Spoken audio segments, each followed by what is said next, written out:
Assalamualaikum warahmatullahi wabarakatuh.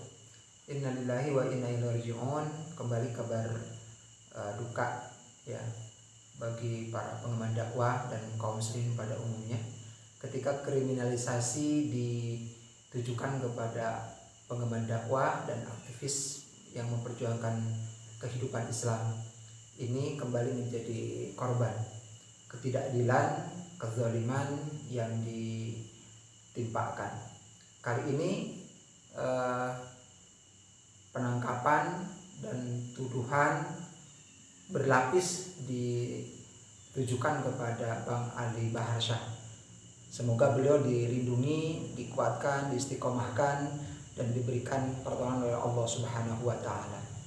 Namun tentu saja di balik penangkapan dengan seabrek tuduhan pasal berlapis ini patut kita kritisi bagaimana keadilan itu telah ditegakkan, bagaimana kemudian hukum itu telah ditegakkan supremasinya, bagaimana praduga tidak bersalah itu tidak diterapkan untuk Bang Ali Baharsyah, sebagaimana juga para aktivis dan pejuang Islam yang lainnya.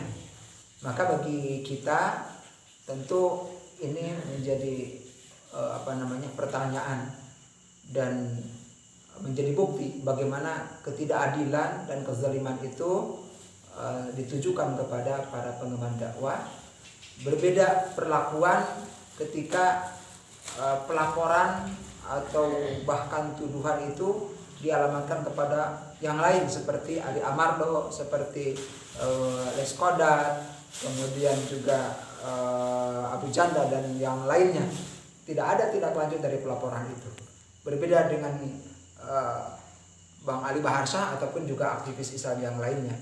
Bahkan penangkapan ini dilakukan informasinya tanpa didahului dengan adanya pengujian ataupun pembuktian dengan menghadirkan ahli ataupun juga saksi yang kompeten hingga bisa meyakinkan secara hukum bahwa pelaporan atau bukti yang dihadirkan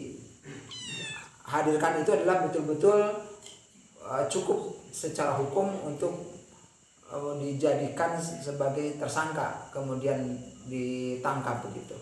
Nah, ini tentu saja menjadi pertanyaan besar, dan bagi kita ini adalah ketidakadilan yang kesekian kali ditimpakan kepada para aktivis Islam dan juga mereka khususnya yang mengemban syariah dan khilafah.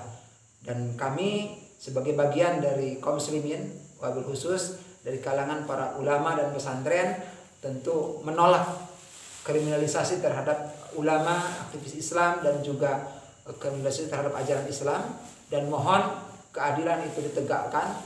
Bagaimana kemudian adilan itu berlaku dan berpihak kepada siapa saja, dan hukum tidak hanya tumpul kepada sebagian, tajam kepada sebagian yang lainnya.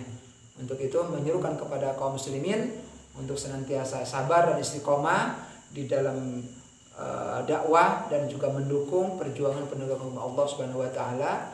Dan kepada mereka wabil khusus Bang Ali Baharsyah, mudah-mudahan sekali lagi diberikan kekuatan, kesabaran, pertolongan dari Allah Subhanahu wa taala. Demikian, assalamualaikum warahmatullahi wabarakatuh.